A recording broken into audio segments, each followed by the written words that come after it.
Quelque chose s'est construit tout au long de la semaine. Si vous ressentez une agitation ou une tension inhabituelle dans l'air, ce n'est pas une impression. Le 17 février, une nouvelle lune coïncide avec une éclipse solaire en Verseau à 28 degrés. Le 16 février, nous nous trouvons dans une phase d'attente juste avant cette transition.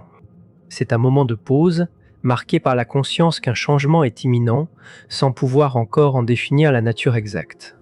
La dernière éclipse en Verseau remonte à presque 8 ans, entre 2017 et 2018. Celle de demain ouvre un nouveau cycle d'éclipses sur l'axe Lion-Verseau, qui se poursuivra jusqu'en 2026 et 2027. Aujourd'hui, à ce moment précis, nous sommes à l'entrée de ce cycle, dans l'anticipation de la transformation. L'influence d'un transit astrologique se fait sentir bien avant l'événement lui-même. Ainsi, les sensations perçues aujourd'hui sont une manifestation réelle de cette énergie. Le Verseau se caractérise par une approche analytique des systèmes, des structures et des routines. Il questionne les méthodes établies et introduit des perspectives innovantes. Lorsqu'une éclipse intervient, elle accélère certains processus et ouvre des opportunités de transformation. Des situations rigides peuvent devenir flexibles et des changements considérés comme impossibles peuvent devenir nécessaires. Ce phénomène peut se traduire par un sentiment d'agitation intérieure, une réévaluation des routines et des aspects de soi qui nécessitent évolution. La préparation à l'éclipse se manifeste déjà à ce stade. Demain, l'éclipse formera un carré avec Uranus en Taureau. Uranus, maître moderne du Verseau, introduit des changements soudains et des ruptures nécessaires pour provoquer la croissance. Le carré indique une tension entre l'ancien et le nouveau, un appel à sortir des zones de confort. Parallèlement, Mercure en Poisson forme un trigone avec Jupiter rétrograde en Cancer. Cette configuration favorise l'ouverture d'esprit et la capacité à percevoir des possibilités, même lorsque des transformations imprévues surviennent. Elle accompagne l'évaluation émotionnelle et la clarté mentale, permettant de s'ajuster aux nouvelles conditions.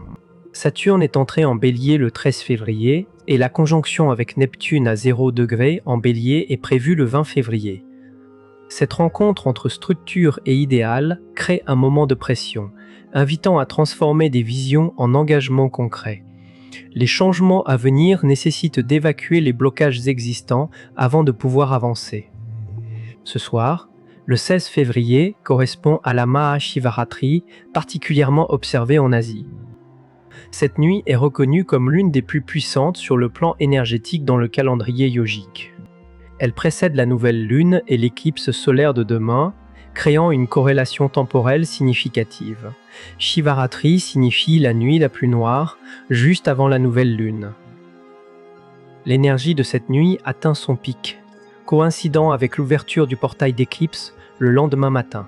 La tradition de Shivaratri consiste à rester éveillé, non pour des distractions, mais dans un état de présence consciente.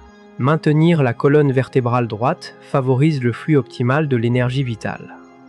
Biologiquement, les organes vitaux, cœur, poumons, foie, estomac, sont suspendus dans le torse par des tissus conjonctifs. Une posture verticale conserve leur position optimale et facilite leur fonctionnement. Sur le plan énergétique, la colonne droite permet à l'énergie vitale de circuler le long du canal central, du chakra racine jusqu'au sommet de la tête.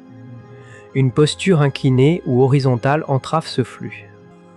Durant Shivaratri, conserver cette posture permet de capter et de canaliser l'énergie de la nuit que l'on médite, observe ou utilise pour toute pratique consciente. Le moment le plus intense de la nuit, appelé Nishata Kal, se situe entre minuit et 1 heure du matin. C'est à cette période que l'énergie culmine et que les efforts de présence consciente, méditation, réflexion, intention produisent l'effet le plus marqué. L'éclipse solaire se produira à 7h11, heure de l'Est, le 17 février. Une vigilance partielle ou totale durant la nuit prépare le corps et l'esprit à cette transition, permettant d'aborder l'éclipse avec une fréquence alignée et réceptive. Même un engagement limité à quelques heures améliore la réception des effets de l'éclipse. Pour les signes fixes, l'éclipse aura un impact plus marqué. Les personnes ayant des planètes ou des points importants entre 27 et 29 degrés en Verseau, Lion, Taureau ou Scorpion ressentiront cette influence directement. Pour le Verseau, l'éclipse active la première maison, liée à l'identité et à la présentation de soi. Elle invite à une réinvention personnelle, à laisser derrière une version antérieure de soi-même pour embrasser une nouvelle expression de l'identité. Pour le Lion, l'éclipse se situe en face du Cygne, activant la 7e maison, celle des relations et partenariats. Elle clarifie les relations qui sont alignées avec la personne que l'on devient et celles qui persistent par habitude ou confort. Pour le Taureau et le Scorpion, le carré avec Uranus accentue la tension entre stabilité et changement. Le Taureau, avec Uranus dans son signe depuis 2018, vit une transformation profonde concernant ses valeurs et sa vision de la vie. L'éclipse accélère cette évolution, incitant à abandonner des schémas anciens. Le Scorpion, en face du Taureau, ressent cette tension dans la 4e maison, relative à la maison, à la famille et au sentiment de sécurité. Des ajustements peuvent se produire dans le logement, les relations familiales ou les structures personnelles, nécessitant une réévaluation des schémas émotionnels hérités. Tous les signes ressentent l'effet d'une éclipse, mais l'intensité dépend de sa position dans le thème natal. Pour le Bélier, l'éclipse touche la 11e maison, associée aux amis, à la communauté et aux projets à long terme. Elle incite à faire le point sur les soutiens et à identifier les cercles qui correspondent à la vision personnelle. Pour le Taureau, c'est la 10e maison, liée à la carrière et à la réputation. Des opportunités inattendues peuvent apparaître ou une réévaluation du rôle professionnel et des ambitions est possible. Pour les Gémeaux, la 9e maison, relative aux croyances et à la vision du monde, est activée. L'éclipse peut encourager de nouvelles études, des voyages ou le partage de connaissances. Pour le Cancer, la 8e maison, relative à la transformation, aux ressources partagées et à l'intimité, est sollicitée. Des questions financières, héritage ou dynamiques psychologiques profondes peuvent émerger. Pour le Lion, la 5e maison, liée à la créativité et à l'expression de soi, est impactée. L'éclipse peut stimuler des projets créatifs, des initiatives amoureuses ou des formes d'expression personnelle. Pour la Vierge, la 6e maison, associée à la routine et à la santé, est concernée. Les habitudes quotidiennes et les pratiques de bien-être peuvent nécessiter un ajustement. Pour la Balance, la 5e maison est également active, favorisant la créativité et la passion personnelle. Pour le Scorpion, la 4e maison confirme les changements liés au domicile et à la famille. Pour le Sagittaire, la 3e maison, relative à la communication et à l'apprentissage, est sollicitée. L'éclipse peut modifier la manière de penser, de parler ou d'échanger. Pour le Capricorne, la 2e maison, liée aux ressources et aux valeurs, est affectée. Les priorités financières et la perception de la sécurité évoluent. Pour les Poissons, la 12e maison, associée au subconscient et au monde intérieur, est activée. L'éclipse favorise l'introspection, la libération d'anciens schémas et l'écoute des besoins profonds. Selon l'ascendant, l'éclipse prend place dans la maison correspondante. La veille de l'événement, des indices peuvent apparaître dans les pensées, les conversations et les choix, signalant la direction des changements à venir. Pour le 16 février, la recommandation est de ne pas forcer ni précipiter les actions. Ce n'est pas une journée destinée à prendre des décisions majeures ou à réaliser des gestes spectaculaires. Il s'agit d'observer, d'être attentif à ce qui émerge intérieurement, sans chercher à résoudre ou modifier immédiatement. Il est conseillé de consacrer un temps personnel, même 20 minutes, à rester avec soi-même. Observer ce qui ne correspond plus, ce qui semble dépassé, sans agir pour le moment. Cette prise de conscience amorce le processus de libération. Écrire peut aider à clarifier les pensées, non pour établir des objectifs, mais pour suivre le flux mental. Pour travailler avec cette énergie, la posture est importante. Maintenir la colonne vertébrale droite, ni rigide ni contractée. Cette position favorise la circulation optimale des organes et de l'énergie vitale, permettant un état de présence et de réceptivité. Le maintien de la colonne verticale permet à l'énergie de circuler du chakra racine jusqu'au sommet de la tête. Durant la nuit de Shivaratri, cette posture soutient la réception et le canalement de l'énergie activée, que l'on médite, observe ou consigne. Le repos reste essentiel. Si le corps est fatigué, il faut dormir. L'énergie de l'éclipse est intense et le système se recalibre. même sans perception consciente. Cependant, rester éveillé, même partiellement, durant le moment culminant entre minuit et 1 heure du matin, permet d'entrer dans l'éclipse avec un état déjà aligné et réceptif. Le 17 février à 7h11, l'éclipse se produira. Ces effets peuvent se manifester de manière intense ou subtile. Des changements visibles peuvent survenir immédiatement, tandis que d'autres se dévoileront progressivement, perceptibles quelques semaines ou mois plus tard, à travers des ajustements de pensée, d'émotions et de choix. Aujourd'hui, en ce moment, nous sommes dans un espace intermédiaire. Un pied dans le passé, un pied dans le futur, avec une transition en cours. Il est précieux de rester présent plutôt que de précipiter la transformation. Cette phase prépare l'entrée dans le cycle d'éclipse de 2 ans, qui se poursuivra jusqu'en 2027. L'éclipse engage à la fois l'expression individuelle et la responsabilité collective. Elle ouvre un processus de réévaluation de l'authenticité, du leadership, de la collaboration et de la manière de s'affirmer sans s'isoler.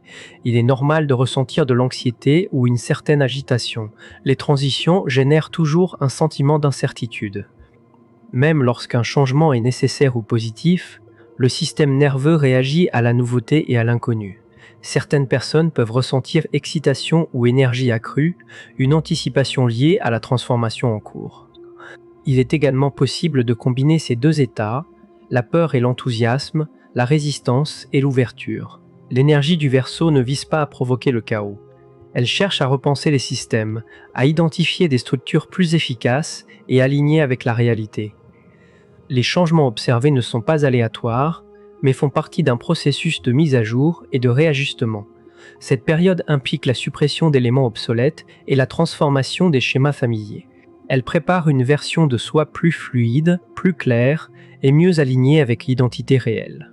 L'éclipse agit comme un catalyseur de cette réorganisation, tandis que la veille représente le signal annonciateur et la période de préparation. Le 16 février 2026, veille de l'éclipse solaire en Verseau et nuit de Mahashivaratri, marque un seuil entre ce qui était et ce qui va se déployer. Cette pause permet d'accueillir la transition avec conscience et présence. Les sensations d'agitation, d'interrogation, de fatigue ou d'excitation reflètent le recalibrage du système personnel. Faire confiance au processus, accepter le timing et permettre aux éléments anciens de se dissoudre prépare l'individu à recevoir les effets de l'éclipse. Demain, le cycle commence officiellement, mais la nuit précédente constitue la phase de préparation où les canaux énergétiques se dégagent, la fréquence se modifie et les anciens schémas se dissolvent, ouvrant la voie aux nouvelles manifestations. Il n'est pas nécessaire de réaliser un rituel complexe ou d'atteindre une perfection dans la pratique. La simple présence, même pendant 1 heure ou 2, avec une posture droite et un esprit clair, conditionne la manière dont l'éclipse se manifestera et sera intégrée. Respirez profondément et adoptez une attitude de bienveillance envers vous-même. Permettez à ce qui doit se libérer ou se transformer de le faire. Au-delà de l'éclipse de demain, vous serez prêt, même si la clarté complète ne se manifeste pas immédiatement. Cette période est orchestrée par des forces supérieures que l'on peut concevoir comme le moi supérieur ou le rythme cosmique. Les expériences passées préparent le terrain pour ce qui va se déployer.